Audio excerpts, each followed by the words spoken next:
It's now becoming increasingly obvious how the United States splits apart politically.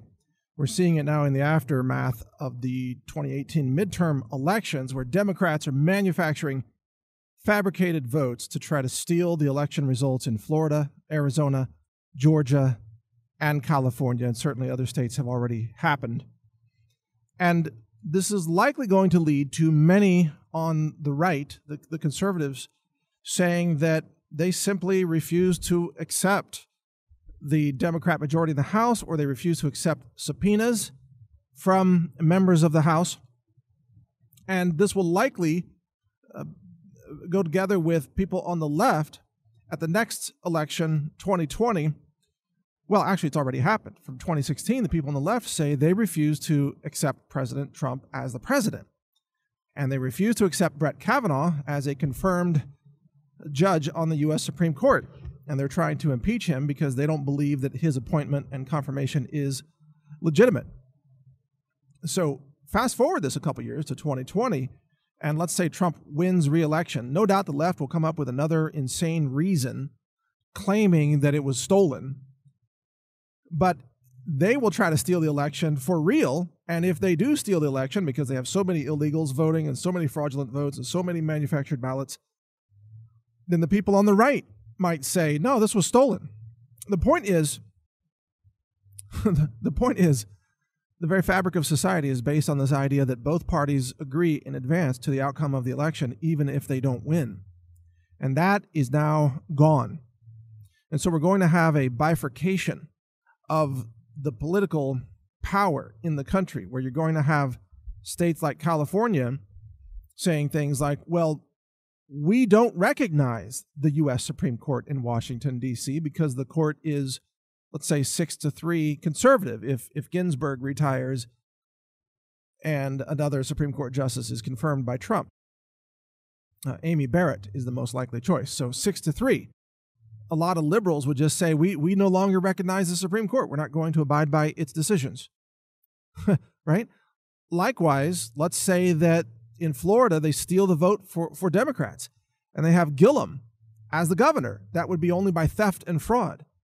And many people in Florida would say, we don't recognize Gillum as the governor. That election was absolutely stolen after the fact, because Gillum had lost on election day, and then over the subsequent, 4 or 5 days, Democrats fabricated, manufactured fake votes to make Gillum the winner, and that is not legitimate. We don't recognize Gillum as the governor of Florida. That is a likelihood as I see it.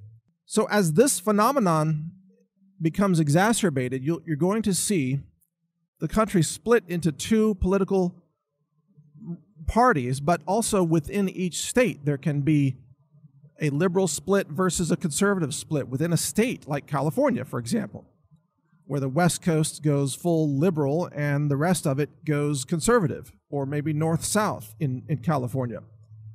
In Texas, Austin, Dallas, and Houston are very liberal. The rest of the state, well, maybe San Antonio too, but the rest of the state, rural Texas, is very conservative.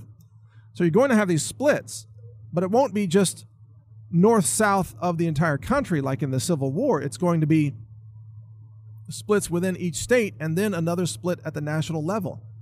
This is how the system falls apart.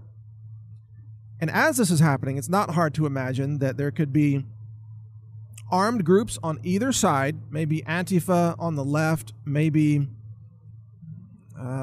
patriots on the right, or former law enforcement, former military, that would go in and occupy vote counting headquarters to make sure that the votes are counted in their favor, and that this seemingly armed occupation by either side could escalate with the other side demanding a stand down, and could escalate into a shooting war at, let's say, a county headquarters building or even a state capitol building or something like that. That's not hard to imagine. This is how things start. In the 2018 midterms, I think this was the pivot point right here. This is the point where America really began to split, well, I guess 2016 was really the point, but it's accelerated in 2018 to the point where now conservatives are saying they don't trust the election outcomes because liberals are stealing the election. And of course, liberals claim that Trump stole the election in 2016, although they don't have a shred of evidence that actually happened. And there's plenty of evidence that the midterms are being stolen in Florida. There are people on the record right now, signed affidavits, saying that they saw workers in the vote counting center ordered to fill out blank ballots in a fraudulent fashion. That's on the record now. That's hard evidence of voter fraud. So I ask you this question then. Should Democrats always commit election fraud, electioneering. They're engaged in massive censorship via the tech giants, which is massive election meddling. Democrats are trying to steal votes, trying to steal elections. They're trying to nullify the elections they don't win. They're trying to impeach everybody that they don't want to have power. They're calling for the new DOJ acting Attorney General Whitaker to recuse himself because they don't want anybody to have power except a deep state Democrat. My question to you is, should Democrats even be allowed to participate in an election system if they don't agree to abide by the rules or the outcome? Why are we even having elections if the Democrats, we already know in advance, they're going to try to steal it? They're going to commit fraud. And if they can't commit enough fraud to steal the election, they're going to declare the outcome to be null and void. Why are we even trying to participate in society with Democrats? Because they are not compatible with a democracy. They belong in an authoritarian communist regime, which is what they want.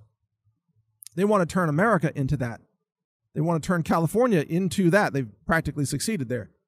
Well, I say we're not going to let them do that to America, but if they want to move away and just go to Venezuela or go to Cuba or go to North Korea or go to China and become illegal immigrants in those countries and join the communist revolution there, go for it. Get out of America because you're not Americans.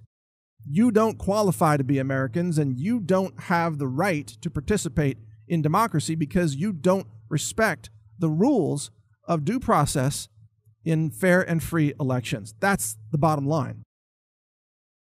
And so as that understanding spreads across society, guess what's going to happen? Elections are going to become, over time, meaningless because no side will trust the other side, but especially we, the people, those of us who are patriots, who love America, we know that we cannot trust the outcomes of any elections that the Democrats control because they will steal everything. And so there's going to come a day, and it has possibly already started, or it may happen in 2020. We'll see. There's going to come a day when patriots stand up and say, no, we will not let you steal our country any longer. We're going to have, 1,000 men here with force to occupy this building and demand honest election counting and demand an end to the illegal vote manufacturing by the left. Now, I'm not calling for any kind of an armed revolution or an armed conflict. I always prefer peace. I'm just analyzing where this is going, and it's not hard to see that this is probably going at some point to a scenario where there is armed conflict between the two sides, because it seems that the two sides, the Democrats and the Republicans, cannot coexist in society.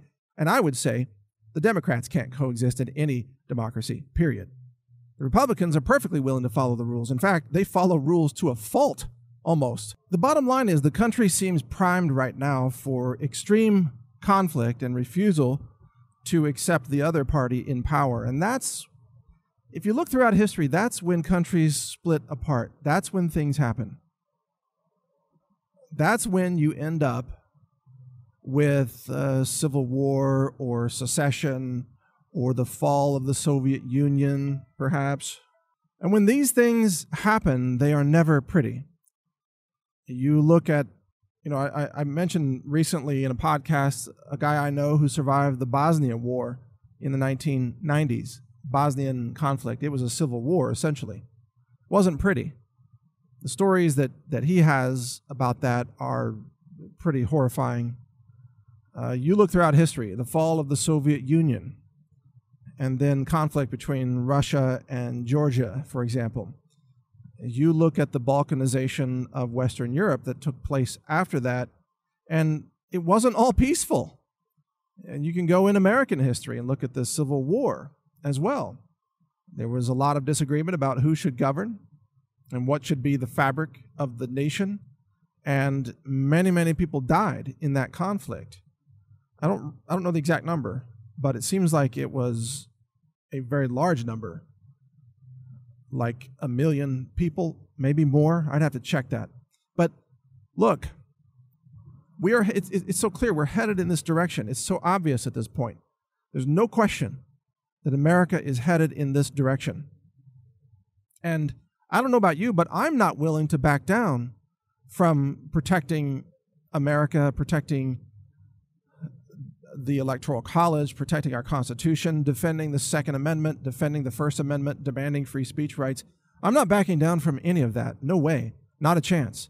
I'm not going to live as a slave. Live free or die is a slogan that's very popular in Texas for good reason. We are not going to ever surrender to some kind of insane totalitarian left-wing regime. That's not the way that we operate, period. And at the same time, I don't think that the people on the left are going to back down, because they're so delusional and brainwashed. They've told themselves they're fighting Hitler. Actual Hitler. Not metaphorical Hitler, but actual Hitler. They think Trump is actually, literally Hitler. That's the way they talk. And so they think that they have to defeat Trumpism and defeat the GOP and by any means necessary. They think that Christianity is evil. And of course, they worship Satanism. They worship atheism or Satanism, and they think Christians are bad people. And the left, of course, wants a totalitarian regime to have absolute control over everything you're allowed to speak or think or publish or even read. And that to them is called tolerance, by the way. That's called diversity. To them, that's freedom. You're free to read whatever the state tells you you're allowed to read. So it seems like the left is not going to back down either. They are not willing to back down from their distorted dogma, and they're willing to kill people to defend their twisted belief system. They're willing to kill people because they've already called for mass killing of conservatives and killing the president and killing conservative senators and so on. That is very clear. They will kill people to defend their twisted, distorted dogma. And so you combine these two sides here, where you have conservatives like myself who are absolutely not willing to give up our freedoms, and you have these deranged totalitarian leftists who are absolutely willing to kill people to defend their twisted beliefs, and they're not backing down. And you throw those two things in the pot, and what kind of recipe are you making there? What kind of stew are you stewing?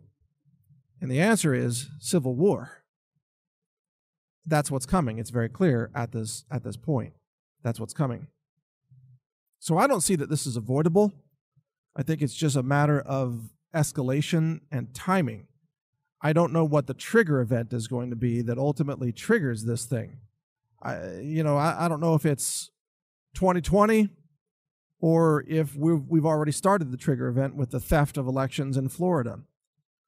I am on the record, you may recall me saying that Trump will be the last president. This is a prediction.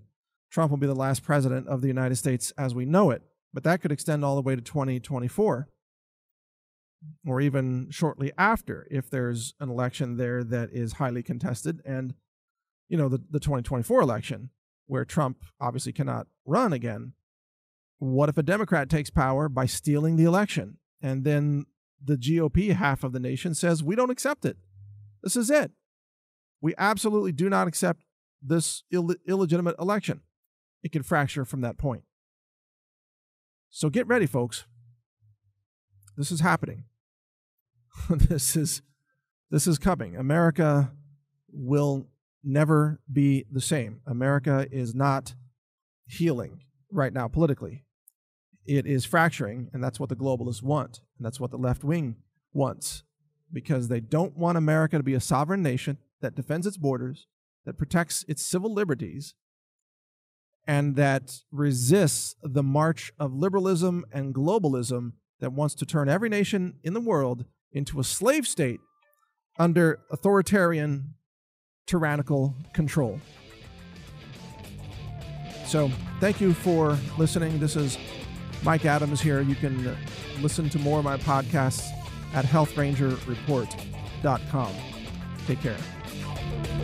Learn more at healthrangerreport.com.